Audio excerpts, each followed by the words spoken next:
Dans tout le monde vivant, les plantes bâtissent leur corps avec de longues chaînes de sucre. L'une des plus abondantes de ces chaînes cachées s'appelle le xylane.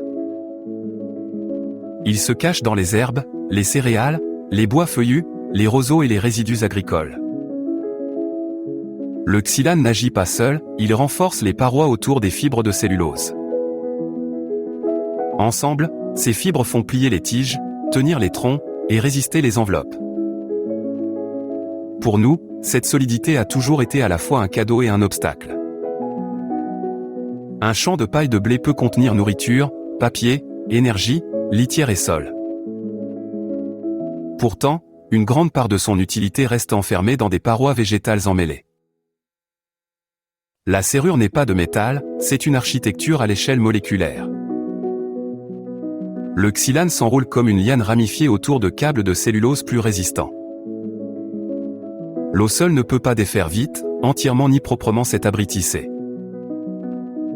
Le feu peut le briser, et une chimie dure peut le forcer à s'ouvrir. Mais la nature a appris une voie plus discrète, bien avant les usines et les laboratoires. Dans la litière forestière, les champignons glissent de fins filaments à travers les feuilles mortes. Leurs enzymes explorent la paroi, coupant un lien caché après l'autre.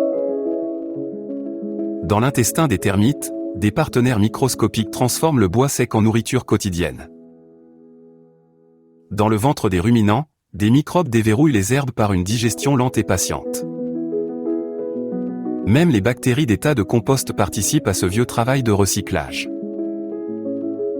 Parmi leurs outils se trouve la xylanase, l'enzyme qui ouvre le xylane. Elle n'écrase pas la paroi végétale, elle détache certains maillons choisis. Les premiers indices vinrent des études du XIXe siècle sur les glucides végétaux. Les chercheurs faisaient bouillir des gommes végétales, pesaient les résidus, et traquaient des sucres inconnus. Le bois livra le xylose, un petit sucre qui désignait une matière plus vaste. En 1891, Ernst Schultze décrivit l'hémicellulose comme un élément des parois végétales. Le xylane apparut comme une hémicellulose majeure, particulièrement abondante dans les bois feuillus et la paille. Ces chimistes voyaient la substance enfermée avant d'en connaître la clé biologique. Bientôt, les microbiologistes remarquèrent que moisissures et organismes du sol pouvaient faire disparaître le xylane. Au début du XXe siècle, la dégradation du xylane devint une question de laboratoire. Des cultures poussant sur des fibres végétales suggéraient des catalyseurs actifs hors des cellules. Après le milieu du siècle, la recherche enzymatique donna enfin à la xylanase des contours plus nets. Les xylanases fongiques et bactériennes furent isolées, comparées, puis nommées de façon systématique. Les scientifiques comprirent qu'il n'existait pas une xylanase, mais de nombreuses formes apparentées. Certaines venaient de moisissures ordinaires du sol, d'autres, de bactéries aimant la chaleur.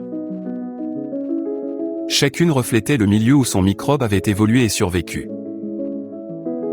Son histoire industrielle prit de l'ampleur dans les usines de pâte et de papier. À la fin des années 1980, des chercheurs testèrent la xylanase avant le blanchiment de la pâte. Leur but n'était pas de dissoudre le papier, mais de libérer la lignine piégée. Une coupe douce du xylane pouvait ouvrir des passages vers un blanchiment plus propre ensuite. Des essais en usine, dans plusieurs régions, montrèrent que les enzymes pouvaient réduire le recours au blanchiment plus agressif. La xylanase devint l'un des premiers symboles de la biotechnologie industrielle dans les matériaux du quotidien. Son intérêt grandit parce que l'enzyme était précise, et non brutale. Pour comprendre son action, imaginez le xylane comme un fil ramifié de petites perles. L'enzyme se pose contre la chaîne, dans une poche façonnée par l'évolution. Une molécule d'eau est guidée en place, prête à séparer une liaison. Une coupe donne deux fragments plus courts, plus faciles à utiliser par les cellules vivantes. L'enzyme les relâche, puis repart, inchangé, vers un autre segment.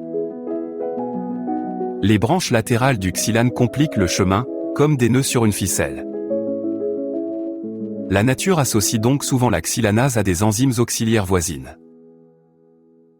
Ensemble, elle démonte la matière végétale sans fumée, sans flamme ni acide puissant.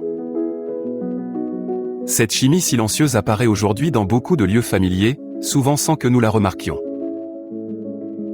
En boulangerie, la xylanase peut améliorer le travail de la pâte, le volume du pain et le moelleux de la mie. Elle aide à libérer l'eau retenue dans le réseau complexe de fibres de la farine pendant le pétrissage. En nutrition animale, elle aide les céréales à offrir davantage de nutriments accessibles dans les aliments fibreux. Dans le brassage et les boissons végétales, elle peut faciliter la filtration et rendre les flux de production plus fluides. Dans la transformation des fruits, elle aide à clarifier les jus retenus par les fibres végétales lors du pressage. Dans le textile, elle peut soutenir une préparation plus propre des fibres naturelles avant la teinture et la finition. Dans les papeteries, elle aide encore à fabriquer du papier avec une chimie plus douce et moins de contraintes. Dans les bioraffineries, la xylanase aide à transformer les restes agricoles en sucres utiles, prêts pour d'autres fermentations. Ces sucres peuvent devenir des matériaux, des produits de fermentation, et d'autres briques renouvelables pour de nouveaux usages. Le même principe relie compost, bétail, boulangerie et machines à papier à travers les systèmes vivants. Une liaison s'ouvre, et une ressource tenace devient plus accessible, avec moins de violence. La xylanase nous rappelle que l'abondance n'est pas la même chose que l'accès dans le vivant vert. À chaque saison verte, champs et forêts fabriquent d'immenses réserves de xylane sur toute la planète. Une grande part retourne au sol grâce au patient travail microbien, avant que de nouvelles racines ne boivent. Une autre part peut aider à remplacer une chimie gaspilleuse et du carbone fossile, par des procédés prudents. Apprendre à l'ouvrir doucement, c'est recevoir une leçon des champignons et des microbes façonnés par l'évolution. Cette leçon invite l'industrie à mieux écouter la décomposition, et à lui emprunter sa patience.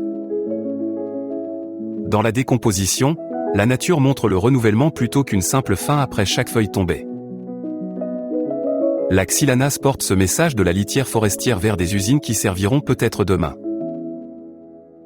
Sa longue histoire annonce des matériaux plus propres, et des transformations plus discrètes pour les générations à venir. Enzyme.bio est animé par des personnes convaincues que les enzymes sont l'avenir d'une industrie propre. Nous avons donc créé une plateforme où start-up, labos et fabricants peuvent les trouver sans les tracas habituels. Doux pour la planète, prêt pour ce qui vient. Rendez-vous sur enzyme.bio.